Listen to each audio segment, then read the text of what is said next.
jireenyaa. Iccitii jireenyaa. Iccitii jireenyaa barreessaaf qopheessaan Abdul Jahad Ibrahim taatonni garee FF'ti. Iccitii jireenyaa kutaa tokkoffaa. Iccitii jireenyaa sateelu waan ta'uuf akkaan hin dho'isineef haalli namni ta'u dilaawa nansiyaa mo'achuun danda'u bakkaaniyaatiyaa sakkaamitaa ga'u. Zainab. Oy maal jettan abbaa bariisaa maal ajamtan? Mee baallamni mana murtii sanaa irra moo yoomisa? Baatii muddee keessanaan jettee miti isa gaafa kan?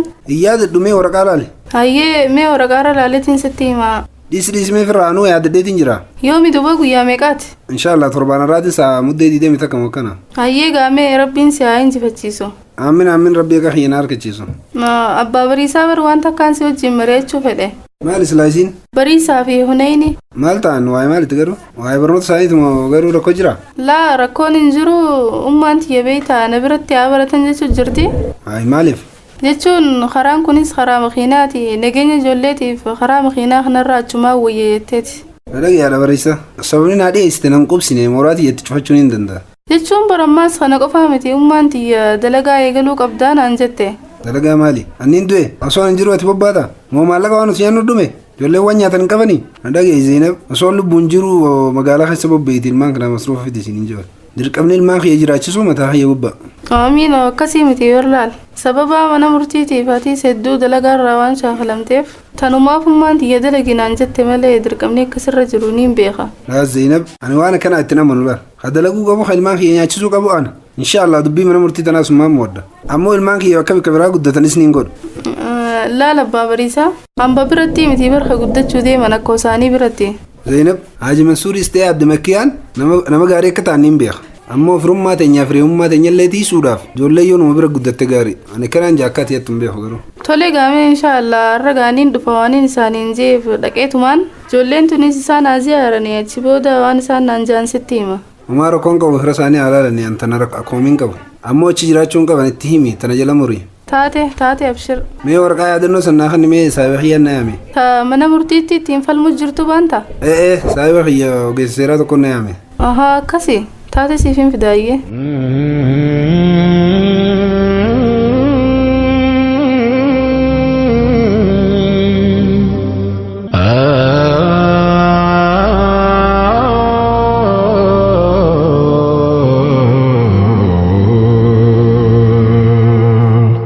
Zainab bunni kee akkuma bilisummaa Oromoo turaansa niin deema. Lakki abbaa bariisaan turuu bara amma kunoo dantee bararraa hin buusa. Karaa dhadhaamu jira moosa gurra kiyya. Karaa dhadhaamu jira Huneyni kee banime. Anyaachuutti hin jira kaabba. Tole kee bariisaatummaan banime. Haya ummiin hin bana. Assalamu alaikum warahmatullahi wabarakatuh. Waalaikum salaam warahmatullahi wabarakatuh. Seena. Abooti ilaa amma yuunivarsiitiin deemne. Baroonni eegalamne isa jeequmsi hin dhaabbanne. Amma inshaallah dhaabe jaaniiti mee boruu fi iftaan kanatti deemuun oollume. Mee buna sukkara moo kanumatti hin sinigija maaliin dhuguu feetan? Sukkara. Muwaazatoo maaliif buna hin dhuyne? Qabbanees ta'e bara. Buna maaliin dhugasee fi fuudhee riiba dhabeetiin akkana bulee. Ayyee maaltu riiba si dhorke? Wanti riiba nama dhorku wayii takkaa fi lamaasa. Duboo amma maaltu riiba dhorke Muwaaz? Dubbuma opiidiyoo tana kaa. Maali isiin? Uummanni keenya opiidiyoon jijjiiramtee jee harka dhoofi jira. Roorroon nurra gaggeeffamaa jirtu immoo ammallee hin dhaabbanne. Ani akkaan xiinxalutti jalqaba gabrummaa waan jiru na fakkaata. Ati akkanuma dubbii waan taane nutti hin farrisin boo. Nuti ilaala xumura gabrummaa jirra. Opiidiyoon jijjiiramte. Mee jijjiirama sii maaliin naa mirkaneessita? Waa hedduudha. Obboon keenya waan hedduu waadaa seenee jira. Ani dubbii opiidiyoo tanarraa wanti takka tanaa ajaa'ibsiisu. Mee maal dalaganii jettee yoo isaan gaafatte. Namni hedduun warri isaan deeggaran. Kunoo tana dubbatan jaan. Yes kunoo tana tanii jechuun jiru dubbii osoo hin ta'in dalaga barbaadna nuti. Dalagaa nagarreera. Namnummaan uummata kanaaf toluu bara waan jiru nutti hin fakkaatu. Wanni na ajaa'ibsiisu wanti nama dhiphisullee waa hedduu jira maaltu tanaa isin cinqe. Hayi barra hedduu nama cinqaa bara. Uummanni keenya akkamitti waan hin jirre amana. Ameerikaanonni ilaal waan jaan takkaa jira beektaa. Boolla takka yoo safaruu barbaadde miila tokko laalii jaan. Dhugaadha namni waan shakkine gaarii miti. Shakkuun barbaachisaa. Boolla san keessaas deemaa jira. Boofa nama ciniinuu jira hin beekamu. Shakuun barbaachisaadha. Na dhiisime. Uummanni keenya amala waa shakka waan qabu. Viidiyoon amma 27 guutuu isaan gabroomsite guyyaa tokkotti maaliif amanne? Mee maal nu godhan? Gaafii tam nu deebisanii agarre. Ani qondaaltonni cuftinuu taatota na fakkaatan. Nurra diraamaa dalagu jiran. Ati maaliin mirkaneeffatte? Eenyu sitti hime? Tanaatu hirriiba si dhorkee gabummaa ka'e. Waan hin jirre uumteef hin cinqita. Abjuu sodaa hirriiban dhaban jaan. Waa takkan sodaatin. Inshaallah ni bilisoomna. Yoom bilisoom? Yeroo hundaa'u ni bilisoomna jechaa turre. Bilisummaa jechuun walii qabamanii sirbuudha. Akkanaan ibsama. Wanti xiqqoodhaan maaliif gagoomnasa? Hundaafuu isin rabbuma itti karadhaa taphni karaa deemaa jiru hin beekamu. Ammoo if dhiphisuun gaarii miti. Mu'aaza ni beeyta bakka takkaan deemu deema. Wanni fardiin tabiraa taasisu yoo jiraatte fida ni mareenna. Dubbii tanaa taanaan ammoo ofirraa dhiisa. Kun olaal akkanuma jeetiin dadhabeen. Waa'ee kuduraa, waa'ee muduraa isa cinqa. Waa hundaa uummatuma isaarra kaaya. Rabbuma mana baankii dubbii isa godhe. Haadha bariisaa dhiiroo abbaan kee mana ni jiranii? Wayin gaafachuu barbaade eessattiin harkachuu danda'a? Yoo mana hin jiraanne bakka dalagaatiin dhabaman isaanu akka tasaa yoo imalan garuu meeniin mirkaneeffadha. Anis amma ijoollee xiyya fuudheetiin ziyaaraa deemu deema mee inshaallah siin hubachiisa. Dhaamsa jettu garuu ansii geessuu yoon danda'e siifiin itti hima.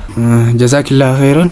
Dubbiilleen waa ta namni itti namaa himu miti waan akka mariiti. Awooti haji waa'ee opiidiyootii wajji mareeddeettee haji garaan gubiin. Laal gowwummaa ijoollee ammaa. Waa'ee opiidiyoo malee haasuni biraa waan hin jirre si fakkaataas. Beekaa si aarsu deemaa dhiisi mu'aas. Ni beekaa baraan maarsuuf akkana gugudhata. Irraa kaanumii anis namaan eegu jiraati. Taate yaa marabbaa.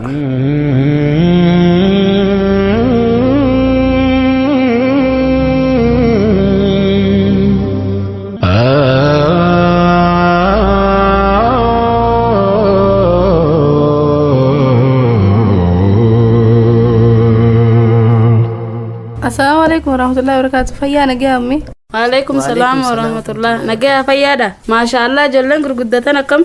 Aboo maqaa keenyu siin jaan. Kun eenyu isa guddate? Xiqqaa maqaa keenyu siin jaan. Aya koonee irraanfatte ba'aan kiyya huneyni haa. Amman dura siin himne. Namni guddaan barni irraanfata. Aboo kottu wal barii mee ifaa kanaanis eessuma siitaa bar. Eessuma siitaayi wal bara. Eessuma nagaya fayyaadha. Nagaya. Kami fayyaadhaami? Nagaya. Laaqana nyaatanii dhuftanii moo'ee mana keenya nyaattanii? Qanyiidhaa barboo'aa akkanan jaani. Eessuma taataa fi barbooti ijoollee akkana jeeniin kaa. Haayi jechuun eessummaa waan biraa laaqanii waan biraa. Haayi boo'ee fa'aa akkamitti akkana ittaanas ijoolleedhaan. Haayi barate eessuma taataa fi siiturra guddaadhaa meeni beeysan sa'u. Nuti laaqana nyaannee dhufne hin yaaddeeyin tanaaf. Samanuma akkam nuuf iddeemmaan. Haayi laaqana nama gaafata. Maal jettee huneyni? Waan jenne dubbeessuma guyyaa kanaan na ajaa'ibsiise. Yaa waan ajaa'ibtu dhabdeetis. Xiqqaadhaa bari innis akkuma keessanii xiqqaadha. Eessuma isinii taa jennaa walleenu nama guddaa seetaniiwu. Wallahi mi hunarra guddaa miti. Koo wal cinaa jinee ilaallaa.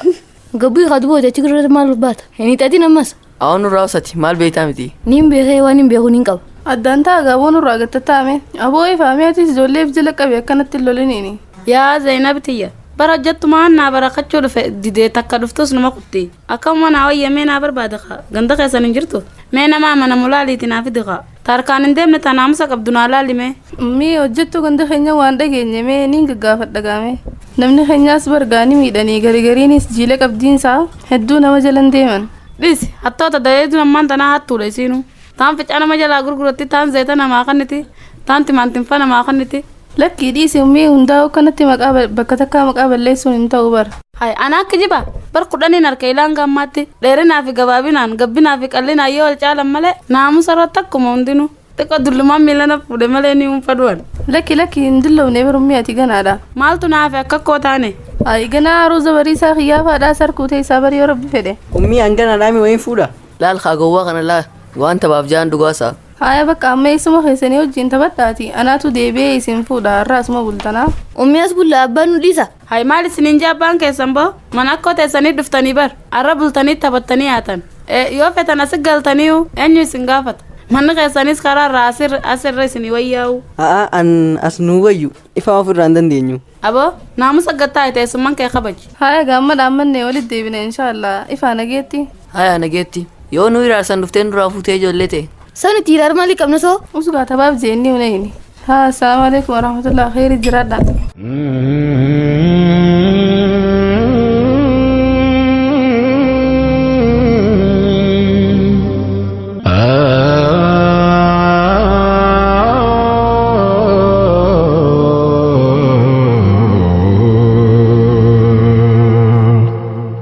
حاجة السلام عليكم ورحمة الله وبركاته. وعليكم السلام ورحمة الله وبركاته.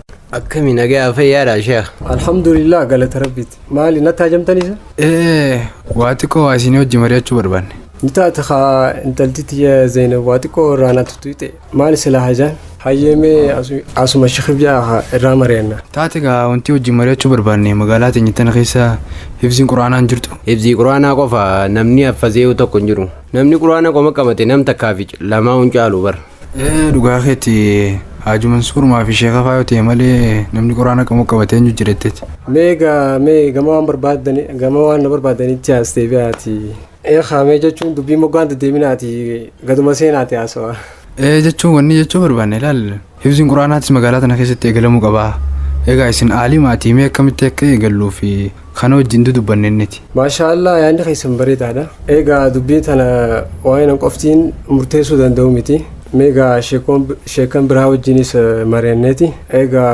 quraana hafazuu waan laaftu miti eenyu akka qaraa'isuu qabu akkamitti akka qaraa'isuu qabnu akkasumallee maskida hifzii itti jalqabuu qabnu magaalaa teenya keessa alhamdulillah maskida hedduu jira akkasitti gaa bakka irraa eegaluu qabnuu fi egaa akka itti eegaluu qabnuu fi bakka itti eegaluu qabnus inshaallah irratti haasofna maal jettamee maal ijoolleen gaa namni qaraa'isuu danda'u ijoolleen luqmaanis ni jira hayi burqaan illee qaraasisuu ni ta'a bar inni saafizaan isaa bar egaa isaanii fi namoota biraatis laalleetuma goona garuu dubbiin tun gadi fageenyaan itti mari'achuu barbaachisa quraanni yoo magaalaa keenya keessatti jalqabame magaalaan teenya ifa harkate jechuudha ifa qaamaa qalbii dhugaadha sheekha anis bar dubbumata naanna cinqa'iinis ni wajjin mari'adha gsp ijoolleen teenya gaawaa hedduudhaan dhaalamtee jirti baaxilaan yoo quraanan qaraane rakkoo masgida jaaraa ooluu maal faayidaa qaba yoo jiraachisu baanne dhugaadhee maskinni rabbi oonuu qabu inshaallah ni qaraasifna inshaallah ijoolleen teenya quraana jalqabuu qabdi mee gaasaan isaa akka takkaati